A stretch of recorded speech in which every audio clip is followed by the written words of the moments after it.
जय गुरुदेव। सब लोग बोलो जय गुरुदेव, जय गुरुदेव,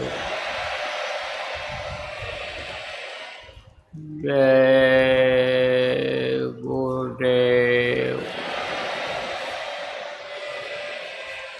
जय गुरुदेव नाम किसका,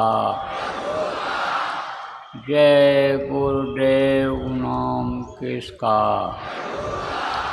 प्रभु का पावन नाम, प्रभु का पावन नाम। जय गुरुदेव।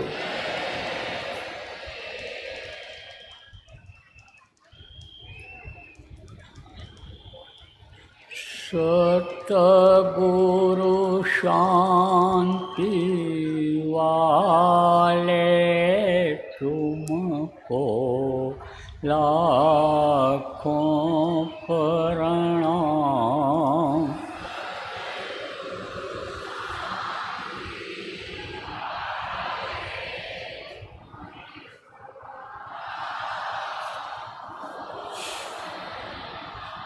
भक्तों के रखवाले तुमको लाखों प्रणाम।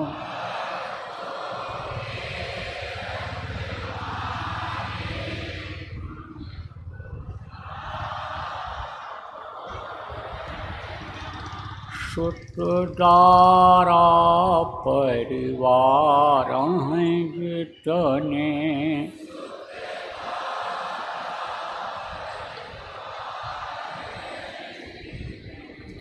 सबके प्रेम बटोर हैं सपने।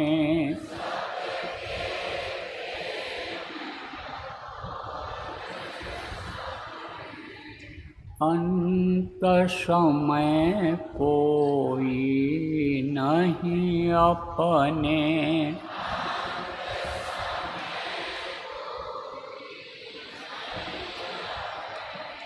भव पार लगाने वाले तुमको लाखों प्रणाम।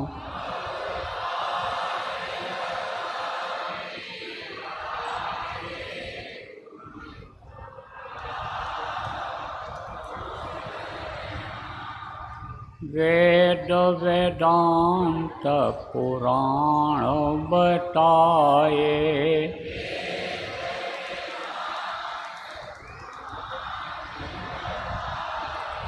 सदाचार सतसंग गाए।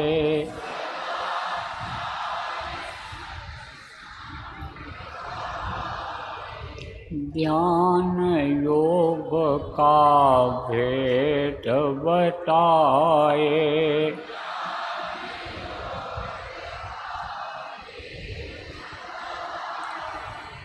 ध्यान योग का भेद सिखाए।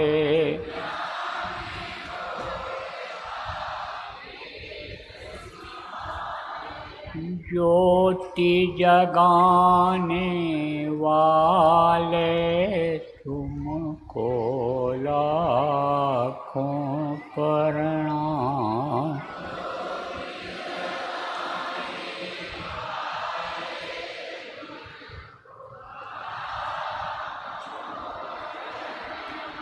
भक्तों पर हैं तुम्हारे लोचन,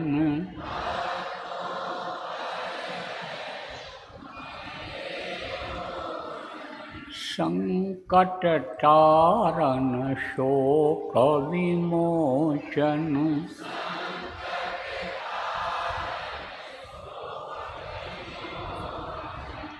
गुरु तुम ही पापों के मोचन,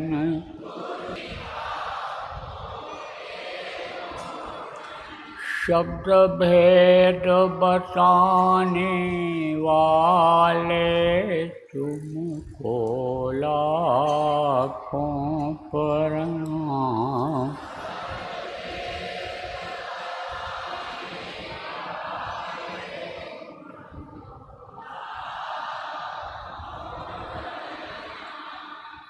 भक्तों के रखवाले तुमको लाखों प्रणाम।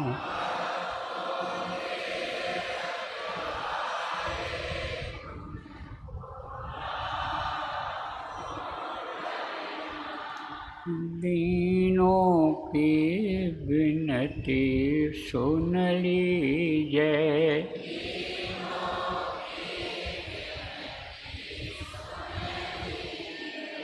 किंकर जानी कर कृपा कीजिए।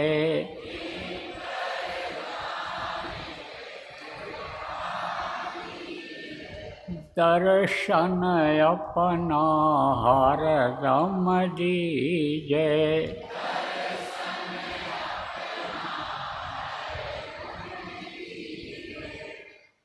यम त्रास मिटाने वाले तुमको लाखों प्रणाम।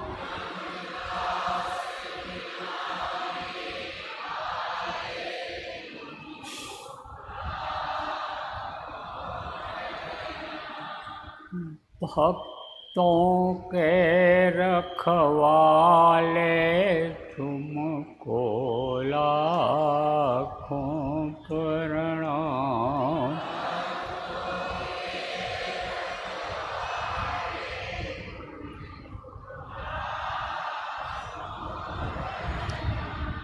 तुमको लाखों प्रणाम।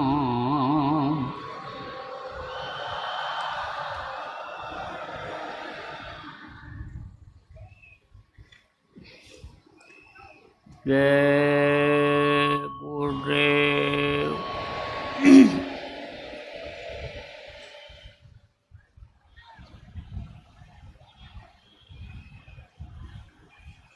सर्वसमर्थ, सर्वत्र स्मरणीय परम पूज्य गुरु जी महाराज, उपस्थित सभी सत्संगी, साधक, कार्यकर्ता, धर्म प्रेमी, बच्चे एवं बच्चियों, गुरु महाराज की अपार दया मेहर हुई और आज 20 जुलाई 2024 को सायंकाल के बेला में गुरु पूर्णिमा के आयोजित कार्यक्रम के अवसर पर जयपुर राजस्थान में आप लोगों के दर्शन का अवसर मिला। आप लोगों के ऊपर भी गुरु महाराज की दया हुई, प्रभु की अनुकंपा हुई कि आप गृहस्थी के नाना जंजाल से निकलकर यहाँ सत्संग में आए। सत्संग में आना आजकल लोगों का बड़ा मुश्किल हो रहा है। कहते बड़े भाग पाई सत्संगा। जब भाग उदय होते हैं तब सत्संग मिलता है, और जब सत्संग मिल जाता है तब भवसागर से पार होने का रास्ता प्रशस्त हो जाता है, खुल जाता है। भवसागर किसको कहते हैं? जहाँ पर आदमी इस समय पड़ा हुआ है। यह संसार क्या है? यह भवसागर है। इसी में देखो हंसता है और इसी में रोता है, और इसी में खाता है और उसी में जाता है, मल को निकाल आता है, लेट्रिन कर जाता है। और रोज़ खाना, रोज़ लेट्रिन करना, रोज़ कमाने जाना, रोज़ का यही काम है। और अगर मनुष्य शरीर पाने का मतलब नहीं समझ पाया तो फिर जन्मना और मरना भी इसी में होता है। अगर यही समझ लिया कि यह मनुष्य शरीर खाने पीने के लिए मिला है, जैसे जानवर खाते पीते हैं, बच्चा पैदा करते हैं, दुनिया संसार से चले जाते हैं, इसी काम के लिए हमको भी मिला है। अगर आदमी यही समझ जाता है तो बुरे कर्म भी करने लग जाता है। जानवर तो नहीं कर पाते क्योंकि उनको अकल नहीं है, बुद्धि नहीं है। और मनुष्य के अंदर अकल है, बुद्धि है, तो अपने बुद्धि का इस्तेमाल करता है, तो फिर इस शरीर को पापी बना लेता है, कर्मी हो जाता है जो, और कर्मों की सज़ा मिलती है। तुलोट 84 आया। इसी में कभी ज़मीन पर चलने वाला जानवर की योनि में चला गया, कभी आसमान में उड़ने वाले पक्षी की योनि में बंद कर दिया गया, तो कभी ज़मीन के नीचे रहने वाले कीड़ों में बंद किया गया, तो कभी 50 साल 100 साल के लिए पेड़ बना करके खड़ा कर दिया गया। तो लौट 84 आया। इसी 84 में आना पड़ता है। 84 लाख योनियाँ हैं। ये देखो, एक ही तरह के बहुत से पक्षी हैं, एक ही तरह के बहुत से जानवर हैं, एक ही तरह के कीड़े मकोड़े बहुत से तरह के हैं। यानी एक ही कीड़ा, यानी कीड़ा ही देखो बहुत तरह का है तो कीड़ा, लेकिन बहुत तरह के कीड़े हैं। है तो पक्षी, लेकिन पक्षी भी बहुत तरह के हैं। तो ये 84 लाख योनि है, इसी में आता रहता है, रोज़ मरता, रोज़ जीता है, रोज़ पैदा होता है, जिनमें कई बार मरा, कई बार पैदा हुआ। 84 लाख योनियों में इसी में भटकता रह जाता है। इस भवसागर से पार नहीं हो पाता है। लेकिन जब सत्संग मिल जाता है, भवसागर से पार होने का रास्ता मिल जाता है, तब भवसागर से पार हो जाता है। अब मनुष्य शरीर मिला है, इसको चलाने के लिए कुछ जिम्मेदारियां बनती हैं, खाने का इंतज़ाम, कपड़े का इंतज़ाम, बाल बच्चे हैं तो उनका इंतज़ाम करना, उनको देखना, ये आदमी की जिम्मेदारी बन जाती है। लेकिन जब खाना सीख जाता है कि मनुष्य का भोजन क्या है, शाकाहारी रहना चाहिए, शाकाहारी रहेंगे तो निरोगी रहेंगे, खून गंदा नहीं होगा, क्योंकि बच्चे का खून जो होता है शाकाहारी रहता है, और जो चीज़ आदमी खाता है उसी का खून बनता है। अब कोई मांस खा ले तो उसका खून बनेगा, तो शाकाहारी खून और मांसाहारी खून ये दोनों मिलता नहीं है, मेल नहीं खाता है, तो बीमारियां पैदा हो जाती हैं शरीर में, रहना न सीख पावे, कर्तव्य का पालन जिसको कहते हैं वो न सीख पावे। देखो, कर्तव्य किसको कहते हैं? जैसे बच्चा पैदा किया, तो बच्चा जब पैदा किया तो देख रेख रखो कि हमारा लड़का कहाँ गया, हमारी लड़की घर से निकली कहाँ गई, स्कूल गई कि नहीं गई, लड़का स्कूल पहुंचा कि नहीं पहुंचा, कहाँ घूम रहा है, किसका साथ पड़ गया। ये जिम्मेदारी बनती है, यह गृहस्थ का धर्म है कि गृहस्थ धर्म का पालन करो, तो जिम्मेदारी बनती है, तो वो भी करना है। अब अगर ये सीख जाते हैं कि भाई जिम्मेदारी कैसे निभाई जाती है, पिता पुत्र का जिम्मेदारी क्या होता है, माँ बेटे की जिम्मेदारी क्या होती है, किस तरह का प्रेम एक दूसरे से करना चाहिए, इन सारी चीज़ों की जब जानकारी हो जाती है, इन चीज़ों की जानकारी हो जाती है कि क्या खाने से रोग नहीं होगा, क्या खाने से शरीर स्वस्थ रहेगा, क्या पहनने से स्वस्थ रहेगा, कहाँ रहने से स्वस्थ रहेगा, तब तो आदमी का यह गृहस्थाश्रम स्वर्ग जैसा रहता है। और नहीं तो खींचातानी में लड़ाई झगड़ा कुछ जो आम तौर से देखने में मिल रहा है। अभी इसी में आपको 1-2 हज़ार आदमी, कम से कम 2000 आदमी मिल जाएंगे कि जिनके घर में रोज़ झगड़ा होता है, रोज़ कुछ होता है। यह न बताऊँ तो मैं बता सकता हूँ।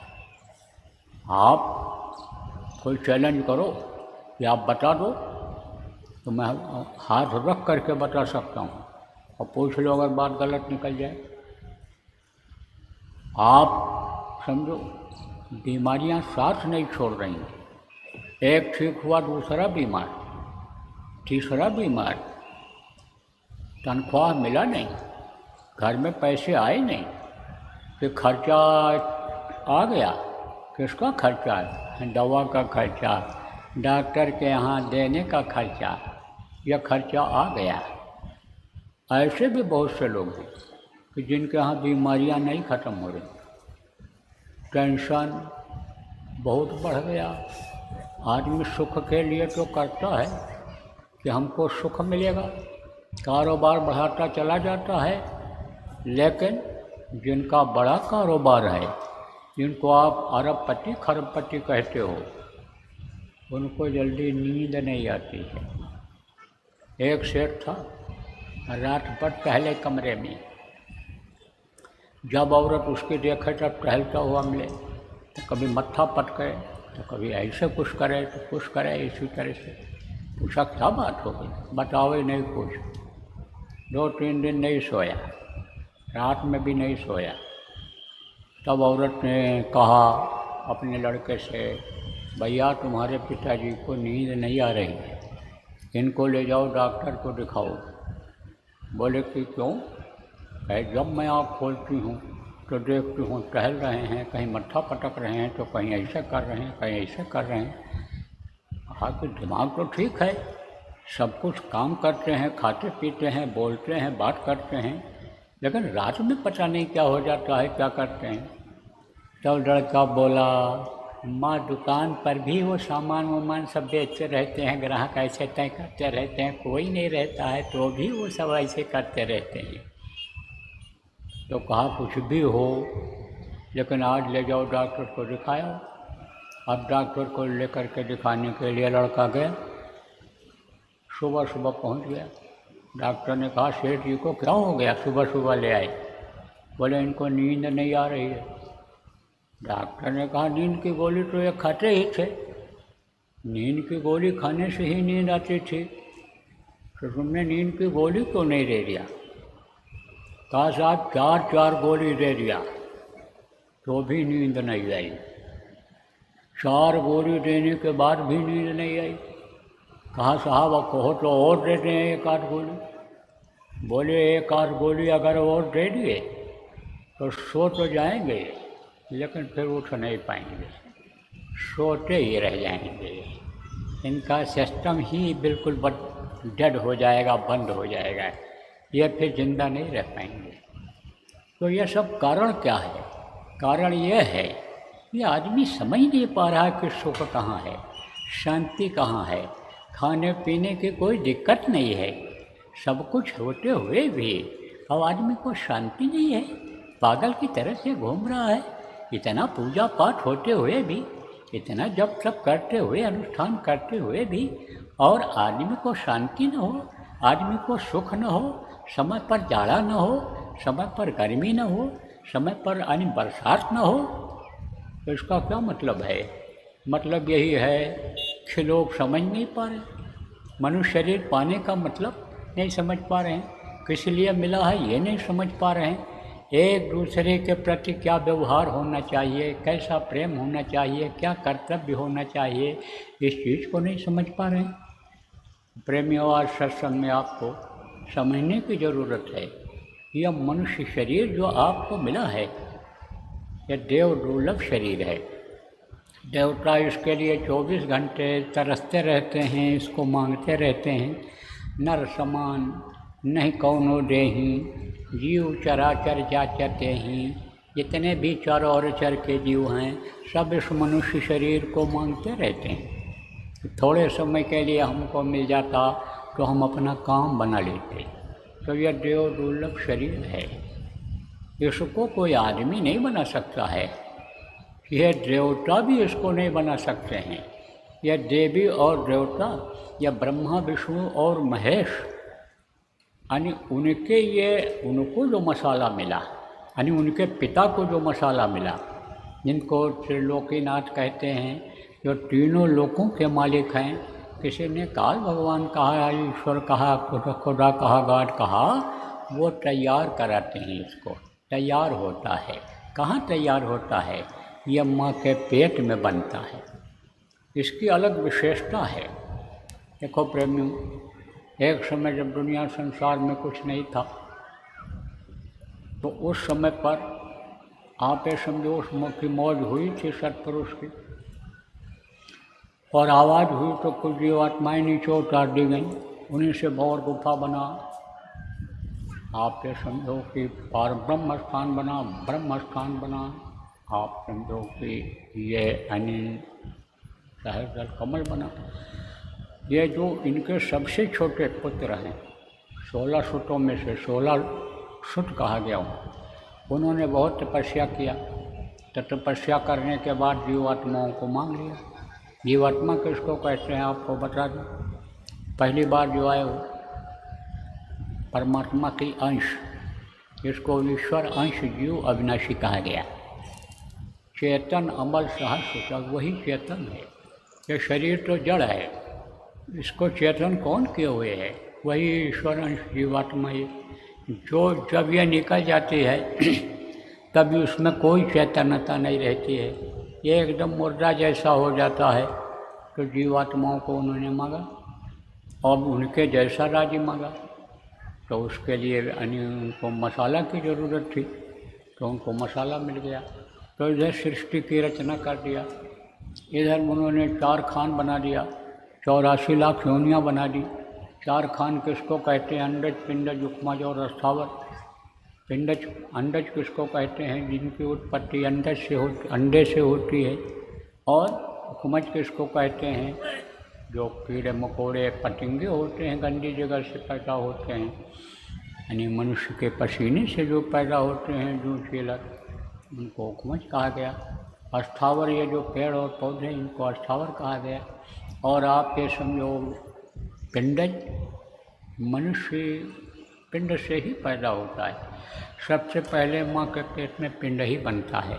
तो ये अंडज, पिंडज, उपमज, अस्थावर, ये उन्होंने बनाया। लेकिन ये जो मनुष्य का शरीर है, पिंड से ही तो पैदा होता है, पिंड से ही ये बनता है, पिंड ही बनता है। लेकिन यह सबसे श्रेष्ठ है, 84 लाख योनियों में सबसे श्रेष्ठ है। क्यों श्रेष्ठ है? कि इसका ताना बाना अलग है। इसमें पूरे 5 तत्व हैं। 5 तत्व किसको कहते हैं? जल, पृथ्वी, अग्नि, वायु और आकाश। इसमें खट चक्र हैं, 6 चक्र हैं। और जो जानवर होते हैं पिंडज में आपके, या भैंस, भैंसा, बैल, गाय, ये सब पिंडज में आते हैं। घोड़ा, ये सब पिंडज में आते हैं। पिंड इनका भी बनता है, झिल्ली में इनके भी बच्चे अंदर बनते हैं, और झिल्ली में मनुष्य का भी बच्चा बनता है, और झिल्ली सहित बाहर निकलता है। तो ये भी पिंडज हैं, लेकिन इनमें पूरे 5 तत्व नहीं होते हैं। इनकी जो जीवात्मा होती है हृदय में होती है यहाँ, और इसके पावर से ऊपर चलती है, इसलिए इनकी बुद्धि नहीं होती है। और मनुष्य की जो जीवात्मा है वो इन दोनों आँखों के बीच में बैठाई गई है, तो नीचे का पूरा ये संभाल करती रहती है। तो ये सबसे 84 लाख योनियों में श्रेष्ठ है। इसमें पूरे 5 तत्व हैं। 5 तत्व कौन होते हैं? जल यानी पानी, पृथ्वी या धरती, जल, पृथ्वी, अग्नि, आग, आकाश, ऊपर आप देखते हो ये आकाश, जल, पृथ्वी, वायु और आकाश, वायु, हवा, ये 5 तत्वों से बनता है। अब ये तत्व कहाँ से बने? उसी समय की बात है कि जब उन्होंने रचना किया इधर का, तब ये सूरज और चंद्रमा बनाया, तारामंडल बनाया, सूरज और चंद्रमा बनाया। तो चंद्रमा क्या होता है? शीतल होता है, ठंडा होता है। तो चंद्रमा की जो ताकत है वो किस में आती है? ये जो पुरुष और स्त्री जो ये बनाई गई, शुरू में 4 लाख बनाए गए थे, तो उनमें आती है, वो वहीं से आती है। और सूर्य जो होता है वो गर्म होता है, तो ये जो वीर्य बनता है, रज बनता है चंद्रमा से, और जो वीर्य होता है वो किससे बनता है?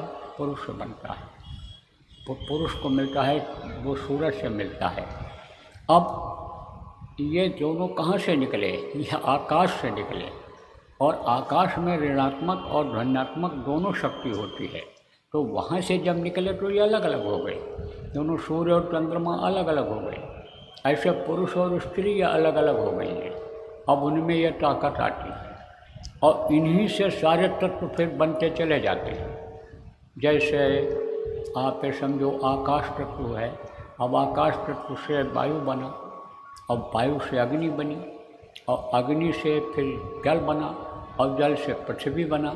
तो ये जहाँ आप रहते हो उसी से ये पहले बना दिया कि जिससे जब बच्चा पैदा होगा तब उसको हवा की ज़रूरत पड़ेगी, उसको आसमान की छाया की ज़रूरत पड़ेगी, उसको पानी की ज़रूरत पड़ेगी, आग की ज़रूरत पड़ेगी। तो इसको उन्होंने पहले ही बना दिया। तो ये चीज़ बनकर जब तैयार हो गई, तो इसी की ताकत से जो यहाँ ये धरती पर और इस परमलोक में वो जो ताकत है, उसी से माँ में ताकत आती है। इसीलिए देखो लोगों को जहाज़ में जो नौकरी करते हैं पानी के, उनको 6 महीने के बाद छुट्टी दे दी जाती है कि तुम जल में ही जल में रहे हो, जाओ खुले आसमान के नीचे घूमो, धरती पर चलो, ताकि तुम्हारे अंदर पृथ्वी तत्व की कमी न हो जाए, आकाश तत्व की कमी न हो जाए, बुद्धि न कमज़ोर हो जाए। तो इन सारे तत्वों की ज़रूरत पड़ती है, और वो माँ को मिलता है जब, और माँ को मिलता है उस संयम नियम का जब पालन करती है, तो वही बच्चे यानी ठीक से बन जाते हैं। अब कोई पुरुष अगर ये कहे कि हम बच्चा पैदा कर देंगे, तो बच्चा अकेले नहीं पैदा कर सकता है। और कोई माँ अगर कहे हम अकेले बच्चा पैदा कर देंगे, तो नहीं कर सकता है। दोनों का संपर्क होना चाहिए, क्योंकि एक में ऋणात्मक शक्ति होती है और दूसरे में धनात्मक होती है। एक गर्म होता है, एक ठंडा होता है, दोनों जब मिलते हैं ये, और ये जो तत्व होते हैं उसको जब बढ़ाते हैं, अंदर में ये क्या पैदा करते हैं? देखो, जहाँ जीवात्मा बैठी हुई है उसके ऊपर 4 दल कमल है, और उसके ऊपर 6 दल कमल है। तो ये जो 6 दल कमल हैं उनमें ये शक्ति आती है, और वो माँ के पेट में अंदर प्रवेश करते हैं, देते हैं। तो उसी से जन्म, अष्ट, परिणामी, वृद्ध और क्षीण, ये 6 तरह की शक्तियाँ पैदा होती हैं। अब जन्म शक्ति का काम क्या होता है? पुरुष में नहीं होता है, औरतों में ही होगा। जन्म शक्ति का काम क्या होता है? रज और बीज को मिला देना इसे, जैसे नमक और मट्ठा मिलाते हो, जैसे दूध और चीनी मिलाते हो, ऐसे मिला देते हैं। तो उसका क्या काम है? रज और बीज को मिला देना। अष्ट का काम क्या है? हिस्से अलग कर देना। परिणामी शक्ति का काम क्या है? ऊपर से पर्दा लगा देना। और वृद्ध शक्ति का काम क्या है? उसको बढ़ा देना, जुज को, जो वो पिंड बनता है। और वृद्ध शक्ति का काम बढ़ा देना। और आप ये समझो जन्म, अष्ट, परिणामी, वृद्ध, क्षीण शक्ति का काम क्या होता है? अंग बना देना। और मृत्यु शक्ति का काम क्या होता है? माँ से बाहर उसको निकाल देना। और ये तत्व जो माँ के पेट में रहते हैं उससे यानी बच्चा बनता चला जाता है। तो 5 महीना 10 दिन का जब बच्चा हो जाता है, तब जीवात्मा को वो डाल देता है। कौन? जो मांग के लाया है, जिनको त्रिलोकीनाथ कहा गया है, ज्योति नारायण कहा गया है, वो डाल देते हैं। अब उन्होंने वो हर में नहीं डालते हैं, ऐसा सिस्टम बना दिया है कि वो ऑटोमेटिक काम होता है, अपने आप खाली कराने का और डालने का। ये सब उन्होंने एक विधान बना दिया, नियम बना दिया, ड्यूटी लगा दिया उन्होंने। यमराज की ड्यूटी लगा दिया, अपने दूतों को भेज दो, शिव जी को पावर दे दिया कि अब इनकी उम्र ख़त्म हो गई है, अब इनको अब आप चाहो उठा लो इनको, अब आप संहार करो, उनको संहार की दे दिया। पालन का पावर किसको दे दिया? विष्णु को। उत्पत्ति का ब्रह्मा, अलग अलग इनके जो 3 पुत्र हैं उनको अलग अलग दे दिया पावर। आद्या को क्या पावर दिया कि जीव जाने न पाएँ, रोकना इनको। क्यों? क्योंकि सतयुग में सबसे पहला युग था, जब रचना हुई तो उसमें जो निकल जाते थे, तब कर्मों का विधान बनाया गया था। आनी समझो आपकी इनके वश का नहीं था कर्मों का विधान, तो ब्रह्म से प्रार्थना किया तो वहाँ से आवाज़ आई थी, ब्रह्मा को सुनाई पड़ी थी, और ब्रह्मा के मुँह से जो निकला था, ऋषि मुनि उस समय जो तपस्या कर रहे थे उनको सुनाई पड़ा, और उन्होंने लोगों को बता दिया था कि अब यह नियम बन गया, कर्म प्रधान विश्व रच रखा, और जो जस कीन सो तस पैचाखा। अब कर्मों की सज़ा मिलेगी, अब कर्म प्रधान हो गया ये देश, ये दुनिया, ये जो मृत्युलोक है कर्म प्रधान हो गया, अच्छे और बुरे का अब फल मिलेगा। तो अब आप ये समझो कि जब ये इसमें जब मतलब फंसाया, तो जैसे कानून बनाते हैं और कानून को लागू करने के लिए, कानून की रखवाली के लिए कर देते हैं कि कानून का लोग पालन करें, और पालन जो कानून का न करें उनको सज़ा दिया जाए।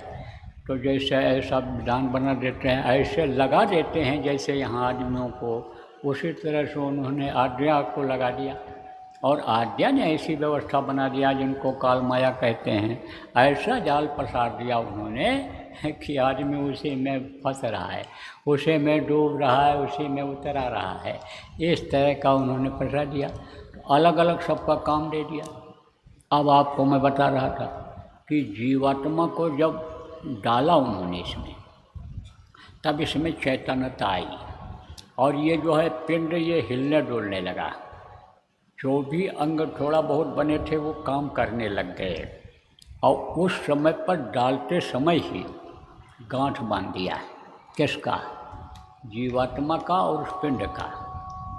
आप ये समझो जीवात्मा चेतन है। चेतन किसको कहते हैं? जो एक जगह से दूसरी जगह आ जा सके उसको चेतन कहते हैं।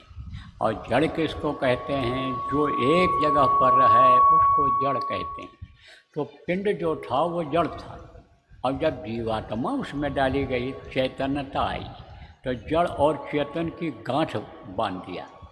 अब गांठ अगर न बांधे तो जीवात्मा निकल जाए, क्योंकि वो जो धारा है, वो जो यानी समझो कि वो आपका तार जिससे ये जीवात्मा उस परम पिता से जुड़ी हुई है, प्रभु सतपुरुष जय गुरु धाम से, जय गुरु लोक से जुड़ी हुई है, वो तो उसी से चली जाती। पावर था उस समय। अब तो ये मलिन हो गई, कर्मों के अनुसार अपनी ताकत को कम कर दिया। उस समय तो मजबूत थी, ताकतवर थी, ये चली जाती। तो बांध दिया, जैसे बैल को बांधो, जैसे कुत्ता को बांधो, जैसे आप भैंसा को बांधो कि भाग न पावे। आप कहीं भी ले जाओ उसको, ऐसे छोड़ दो, कहीं भी सुरंग के अंदर चले जाओ छोड़ दो, तो वो भाग करके आ सकता है। लेकिन अगर कहीं मैदान में ही हो, उसको बांध दोगे तो जा नहीं पाए। ऐसे गांठ बांध दिया है, जड़ और चेतन की गांठ, कि ये जल्दी खुले ही नहीं। और ऐसा गांठ बांधा कि जिसको तरीका मालूम हो वही खोल सकता है। ऐसी गांठ होती है। ऐसे कोई तो ऐसे गांठ बांध देता है, और कोई ऐसा गांठ बांधता है कि उसकी जो डोर होती है जब उल्टा खींचो तब वो खुलती है, और सीधा खींचोगे, अमूमन जैसा लोग बांधते हैं, सीधा खींचोगे तो वो और मजबूत होता जाएगा। ऐसे ही गांठ बांध दिया। अब ये जीवात्मा बन गई।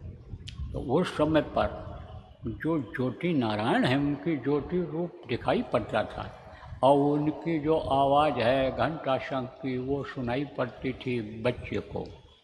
तो मस्ती तो आती थी उस आवाज़ से, आनंद तो आता था। और जब दर्शन करता था तब आप ये समझो कि प्रार्थना करता था। क्यों? क्योंकि तकलीफ़ थी। क्या तकलीफ़ थी? ये जिनके पेट में आ जाता है बच्चा, इन बच्चियों का मन क्या कहता है? खटाई खाने का, अचार खाने का, सिरका खाने का, चाट चपाट खाने का मन उधर बहुत भागता है। और वो चीज़ें जब खाती हैं तेज तर्राक चीज़ें, तब बच्चे को ऐसा मालूम पड़ता है कि जैसे कोई पहली बार मिर्चा खा रहा हो, कोई पहली बार तीखी चीज़ खा रहा हो, इस तरह से उसको लगता है, क्योंकि उसको खाने की कोई आदत नहीं होती है। तब वो उसमें परेशान हो जाता है। और ये माँ जब मूत्र का त्याग करती है, मूत्र जब बाहर निकालती है, तब उसकी जो बदबू है और उसका जो खारापन है, उसके नाक में और मुंह में इस कदर लगता है बच्चे के कि आप तो समझो मालूम पड़ता है कि तेजाब पड़ गया, जल जाएगा। कारण क्या होता है? अगर कोई सीधा खड़ा हो तो नीचे से कोई चीज़ निकल जाए पता नहीं चलेगा। मुंह नीचे रहता है और पैर ऊपर रहता है। माँ के पेट में बच्चे का कहते हैं ना, अधोमुखी जब रहे थे, थल सिर ऊपर पाँव, राखन हारा राखिया, जठर अग्नि के लाओ। जठाग्नि अग्नि से ही भोजन पचता है। तो माँ के पेट में आदमी के अपेक्षा, पुरुष के अपेक्षा ज़्यादा गर्मी होती है औरतों में। तो वो जो गर्मी है, जठाग्नि है, उसमें रहना पड़ता है। कितना दिन? 9 महीना। 9 महीना का जेल खाना सब लोग काट करके आए हो, हम लोग भी काट करके आए। माँ के पेट में रहे 9 महीने जेल खाने में। तो उस जेल खाने में सबको बंद होना पड़ता है जिनको मनुष्य शरीर मिलता है। बड़ी तकलीफ। और जब तकलीफ होती थी तब प्रार्थना करता था जो कि अब न धरब पग यही मग होय, अब प्रभु कृपा करो यही भांति। वो स्वामी जी महाराज ने कहा, अब प्रभु कृपा करो यही भांति, और सब तजी भजन करो दिन राति। सब कुछ तज करके भजन करूँगा, एक बार दया कर दो, ठीक ठाक हमको बना दो, हमारा हाथ पैर आँख कान ठीक ठाक बन जाए, फिर बाहर निकल करके तो हम रास्ता पूछेंगे, समर्थ गुरु की तलाश करेंगे और रास्ते पर चल करके प्रभु हम आपके पास पहुँच जाएंगे। फिर हम ऐसी कोई गलती नहीं करेंगे कि जिससे हमको यहाँ फिर आना पड़े। तो दया हो जाती है। दया जब हो गई तब लूले लंगड़े अंधे कोढ़ी अपाही नहीं बने आप। और नहीं तो बहुत से लोगों का अंग नहीं बन पाता है। आप ये समझो कि सुन नहीं पाता कोई, आँख नहीं बन पाती है, कहीं कान छोटा हो गया तो कहीं बुद्धि ही कमज़ोर हो जाती है। तो समझो वो आदमी क्या कर सकता है? वो तो ये काम नहीं कर सकता। जो सुन सकते हो आप, जो समझ सकते हो, जो बताया जाए कर सकते हो, वो तो नहीं कर सकता। तो शुक्र है उस मालिक की कि जिसने बना करके बाहर भेज दिया। लेकिन जब बाहर आए तो पर्दा पड़ जाता है। पर्दा किसका पड़ जाता है? माया का। ये काल और माया का देश है। जहाँ तक नज़र दौड़ाओ माया का ही पसारा है। गो गोचर जहाँ लग मन जाई, सो सब माया जानो भाई। माया किसको कहते हैं? रुपया पैसा औरतों को माया कहते हैं। देखो दुनिया परेशान है इसी के लिए। दौड़ रहा है, दिन रात दौड़ रहा है आदमी, खून हो रहा, कत्ल हो रहा है इस पापी पेट के लिए। गुनाह करके इस मानव मंदिर को गंदा कर दे रहा है, क्या क्या नहीं कर डाल रहा। तो यही है माया। यही माया। माया का जब पर्दा पड़ता है तो अच्छे अच्छे भूल जाते हैं भगवान को भी, प्रभु को। कृष्ण उपदेश कर रहे थे किसको? अर्जुन को। कह रहे थे माया का बड़ा जोर है। कहे प्रभु, अरे बोले माया तो ऐसा थप्पड़ मारती है कि मुंह पीछे हो जाता है। अच्छे अच्छों को माया ने रगड़ दिया, श्रृंगी को भंगी कर डाला, नारद के पीछे पड़ गए पछाड़। योग करत गोरख जी को लूटा, नैमी को लूटा हलवा खिलाए। अच्छे अच्छे लोग फंस गए और पर जीव कह लेखे माई तुम्हारी क्या औकात है अर्जुन? अरे बोले प्रभु आप हो तो हमको किस बात की फिक्र है? अरे तुम अर्जुन हमको भी भूल जाओगे, नहीं पहचान पाओगे माया के चक्कर में। बोले पृथ्वी ऊपर हो जाए, आसमान नीचे हो जाए, प्रभु ये तो हो ही नहीं सकता है, ये संभव है, लेकिन मैं आपको भूल जाऊं ये मुमकिन नहीं है। बोले अच्छा है, अभी तुमको अपने मन में सोचे कि अभी तुमको हम माया का खेल दिखाते हैं। तो एक दिन बोले अर्जुन चलो जरा घूम आऊँ वहाँ जंगल में, वहाँ मेला लगा है, चलो घूम आऊँ। बोले चलिए प्रभु। गए, पर्व लगा था, नदी थी जंगल में, लोग नहा धो रहे थे। कृष्ण ने कहा अर्जुन नहा लिया जाए। बोले हाँ प्रभु नहा लिया जाए। बोले तुम नहाओगे पहले कि मैं नहाऊंगा? बोले जैसा आप हो। कहे अच्छा तो तुम ही नहा लो। अर्जुन गए नहाने के लिए और डुबकी लगाए। डुबकी लगाए जब तो बाहर निकले तो न मेला है और न कृष्ण है और न रथ है, सब गायब। और अर्जुन कहे भाई क्या करें? अरे कृष्ण हाय मेरा रथ कहाँ चले गए, कहाँ चले गए, कहाँ चले गए? खोज रहे हैं, घूम रहे हैं, कहाँ कृष्ण? कृष्ण वहाँ दिखाई पड़े, जंगल के बाहर निकल गए। तो वहाँ पर कथा हो रही थी महाभारत की, वहीं बैठ कर के सुनने लग गए। अर्जुन की जब चर्चा हुई तो कहा कि बड़े वीर थे, बहादुर थे, ऐसा किया वैसा किया। अब इनको आया अहंकार, हाँ हाँ किया, ऐसा किया वैसा किया। कहें तुम कौन हो? बोले मैं अर्जुन हूँ। अरे अर्जुन तो द्वापर में थे, ये तो कलयुग है, कलयुगी माया है ये, माया ये कलयुग है ये, यहाँ कहाँ? मारो मारो मारो, ये तो झूठ बोल रहा है। अरे बोलो नहीं नहीं नहीं, मैं तो अर्जुन सिंह हूँ, मैं तो वो अर्जुन नहीं हूँ। बोले अब तो जान का खतरा पैदा हो गया, तो झूठ बोल दो तो जान तो बच जाएगी। देखा हट्टे कट्टे पहलवान। बोले कहाँ से आए हो पहलवान? कहाँ जाओगे? पता नहीं कहाँ जाएंगे, कहाँ से आए हैं, क्या करें हम, क्या बताऊँ? बोले अच्छा तो यहीं खा लो। वहीं खाए, सो गए। सुबह जब हुआ तो उठे तो कर्मशील तो थे ही। कर्मशील किसको कहते हैं? जो कर्मों पर विश्वास करता है और कर्म का फल मिलता है। जो मेहनत करता है उसको कर्म का फल मिलता है। तो जो कर्मशील होता है खाली नहीं बैठता है। सेवादार होते हैं खाली नहीं बैठते हैं, कोई भी सेवा मिल जाए कि जिससे हमारे कर्म कट जाएं, जैसे हमको दोबारा इस दुख के संसार में ना आना पड़े, गुरु हमसे रिझ जाएं, गुरु हमसे खुश हो जाएं। गुरुमुख तो यही चाहता है। ऐसे ही वो भी कर्मशील थे। सुबह उठाए झाड़ू लगाने लगे, सब सफाई करने लगे। जो गौओं का गोबर था उसको इकट्ठा किया और वहाँ जहाँ पर जमा था गोबर ले गए डाले सब। जब तक लोग उठे तब तक देखे सब ये सब काम किया तैयार। बहुत खुश हुए लोग। बोले अब तुम यहीं रह जाओ, और रहे वहीं। दूसरे दिन फिर कथा हुई, फिर बैठे। तीसरे दिन फिर बैठे तो गांव का एक मुखिया था, उसने सोचा था कि हम अपनी लड़की की शादी उसी से करेंगे जो बलवान होगा, पहलवान होगा, जो सुंदर होगा, सुशील होगा, बुद्धिमान होगा, कर्मशील होगा, उसी से करेंगे। अब ये उसको पसंद आ गई। एक ही लड़की थी तो इनकी शादी कर दिया। अब इनको धन संपत्ति मिल गई और रहने लग गए। अब बच्चे हो गए, अरे 1 2 3 4 हो गए। कुछ दिन जब बीता, अब अपनी गृहस्थी में फंस गए। कुछ दिन जब बीता तब औरत ने कहा पर्व लगा है, बहुत दिन हो गया जब से हमारी शादी हुई, तब से नहीं गए नहाने के लिए जंगल में, चलो वहाँ नदी में स्नान कर आऊँ।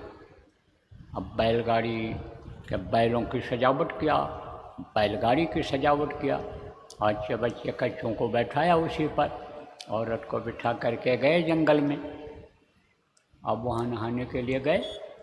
जैसे डुबकी लगाए और डुबकी लगा करके निकले तो न बैलगाड़ी है, न बैल है, और न औरत है, न बच्चे हैं।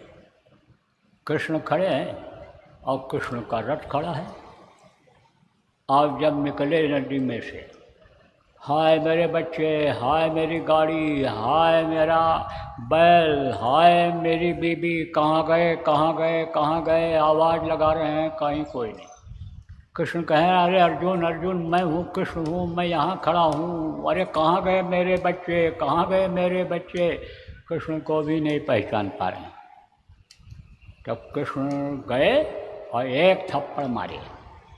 जब माया का पर्दा हटा तब कृष्ण को पहचाने, पैर छुए, बोले अब देखा तुमने माया का जाल देखा, माया का जाल देखा। तो माया पर्दा डाल देती है। किसका पर्दा डाल देती है? मोह माया का। किसका मोह? सबसे पहले माँ का मोह होता है पैदा होने पर, फिर बहन का मोह होता है, पत्नी का मोह होता है, पिता का मोह होता है, बच्चों का मोह होता है, और नाती के कौन नाती हों मैं, और वाको कौन ठिकान। धन संपत्ति बढ़ गई तो उसका मोह बढ़ गया, कुर्सी ऊंची मिल गई तो उसका मोह बढ़ गया। तो मोह और माया का जोर हो जाता है। अब माया पर्दा डालती क्यों है, यह भी आपको बता दें। माया इसलिए पर्दा डाल देती है कि कहीं ऐसा न हो इनको पूर्व जन्म का याद आ जाए। पहले जन्म में कहाँ थे जो माँ के पेट में याद था कि हम कीड़ा हुए, मकोड़ा हुए, सांप गोजर बिच्छू की योनि में गए, हम नरकों में गए, मारे गए, काटे गए, सड़ाए गए, तपाए गए, वो कहीं न याद आ जाए और उससे मुक्ति का यह काम न करने लग जाएं, यह सद्गुरु की खोज न करने लग जाएं, ये वो कर्म न करने लग जाएं कि जैसे से यह न फंसें। तो पर्दा डाल देती है, मोह और माया का पर्दा डाल देती है, मोह और माया का, और जीव इसी में फंस जाता है, इसी में डूबता रहता है और इससे जल्दी निकल नहीं पाता है। और जब नरकों में जाने लगता है तो उनको दर्द होता है। किसको दर्द होता है? उनको दर्द होता है जिन्होंने इनको दान में दे दिया था। अब सवाल ये है कि उनको इतना दर्द है जितना हमको आपको नहीं है। हम तो आप यानी समझो कि जब तकलीफ़ में आते हैं तब उनको याद करते हैं, लेकिन वो बराबर याद करते रहते हैं, मेरे बेटे, मेरे बच्चे, मेरे ये जीव देखो तकलीफ़ झेल रहे हैं, क्योंकि आप उनको नहीं देख पाते हो और आपको वो हमेशा देखते रहते हैं तो ज़्यादा परेशान रहते हैं। वो हमेशा बुलाने की कोशिश करते हैं लेकिन जीव उनको भूल जाता है।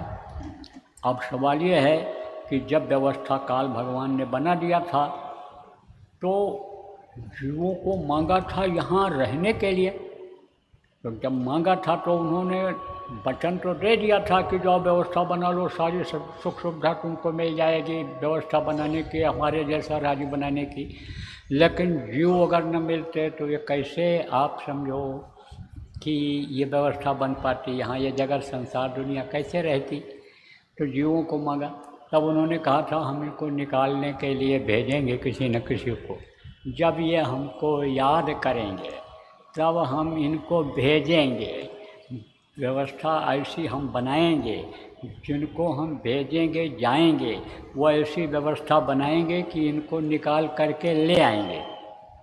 तब काल ने वरदान मांग लिया, कहा अपने साथ नहीं लाएंगे, चमत्कार दिखा करके पावर के द्वारा अपने नहीं लाएंगे, उन्हीं को याद कराएंगे, उनके अंदर तड़प पैदा करेंगे, उनको युक्ति बताएंगे आपके पास आने का, तब वो आ सकते हैं, और नहीं तो उनको तो हम फंसा के ही रखेंगे जीवों को। अब उनकी मजबूरी हो गई, बोले ठीक है कोई बात नहीं। फिर कहा तब एक वरदान और आप और दीजिए, जो जीव जिसमें रहे उसी में सुखी रहे, उसी में संतुष्ट रहे। वो सुखी का मतलब नहीं, संतुष्ट रहे।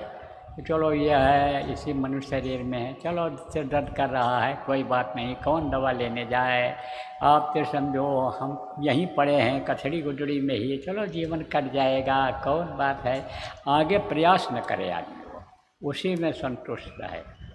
तीसरा वरदान और मांगा कि पुराने जन्मों का याद न रहे, क्योंकि पुराने जन्म में, पहले के जन्म में भी कहीं थे हम आप लोग, तो पहले के जन्म का अगर याद आ जाए तब तो आदमी भी डर जाए, नरकों का वर्णन सुना दिया जाए, यमदूतों के बारे में बता दिया जाए, मार जैसी पड़ती है, सज़ा मिलती है, वो बता दिया जाता है, तो लोगों के अंदर एक तरह से विरक्ति आ जाती है। लोग यानी वहाँ पहुँचने की, उससे बचने की कोशिश करने लग जाते हैं। पहुँचने की बात तो छोड़, तो अब आप ये समझो इसी तरह से पहले का याद न रहे, तो अब इनकी मजबूरी रहती है, किसकी? सत्पुरुष की, पिता की मजबूरी रहती है कि खींचें कैसे खींचें। और दूसरी बात यह रहती है कि दान में दी हुई चीज़ को वापस नहीं लिया जाता है। तो जब उन्होंने इनको दान में दे दिया जीवों को, तो अब वापस कैसे लें? लेकिन हैं तो उस्ताद, जैसे वो उस्ताद दांव सिखाता है तो एक आध दांव अपने पास रखता है। वो किसी दिन अगर ये हमारा चेला हम ही से अगर हाथ में ला ले तो उस दांव से हम इसको पटक दें, इसलिए एक आध दांव रखता है। तो सारा मसाला दे दिया। किसका मसाला दे दिया? शरीर को बनाने का, पिंड तैयार करने का। लेकिन जीवात्मा जिससे डाली जाती है अंदर, उस सुराख को जीवात्मा डालने के बाद बंद करने का मसाला उनको को नहीं मिला। नहीं तो सील कर देते, बंद कर देते, फिर तो निकल नहीं सकती थी ये जीवात्मा। फिर तो वो जब चाहते तभी जिधर से चाहते निकालते। उनके दूध ये जो बाकी सुराख हैं उधर से निकालते, जो ये इंद्रिय द्वार, झरोखा, नाना, ये जो 9 इंद्रियां हैं उधर से निकालते। तो फिर वो 10वीं इंद्रिय से कैसे जा सकती थी? तीसरे, जिसको कहते तीसरा तिल कहते हैं, जिसको पिंडी द्वार, 10वां द्वार कहते हैं, उससे कैसे निकल सकती थी? और उसी से निकल करके वहाँ पहुँच सकती है, इससे निकल करके पहुँचती नहीं, क्योंकि संबंध तो उसका उसी से है। तो बंद नहीं किया उसको, बंद नहीं किया, ये मसाला अपने पास रखा। दूसरा वो संतों को भेजने का मसाला रखा कि हम भेजेंगे उनको। तो वो तो खुद आता नहीं है, वो तो इधर आता ही नहीं है। वो तो समझो सबका बाप है, साहब है, साहब। कबीर साहब ने कहा वो साहब है, साहब सबका बाप है। और बेटा काहू का ना है, और बेटा होकर जो जन्मे सो तो साहब ना है। तो बेटा होकर तो जन्मता ही नहीं है, वो तो इधर आता ही नहीं है, परे ही नहीं रखता है।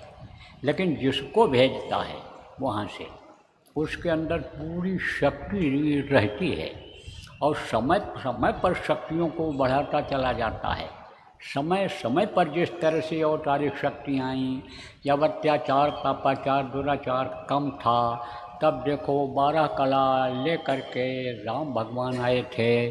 और जब ज़्यादा बढ़ा तो आप ये समझो प्रेमियों कि कृष्ण को 16 कला लेकर के आना पड़ा, मिला वहाँ से ऊपर 16 कला लेकर के जाओ।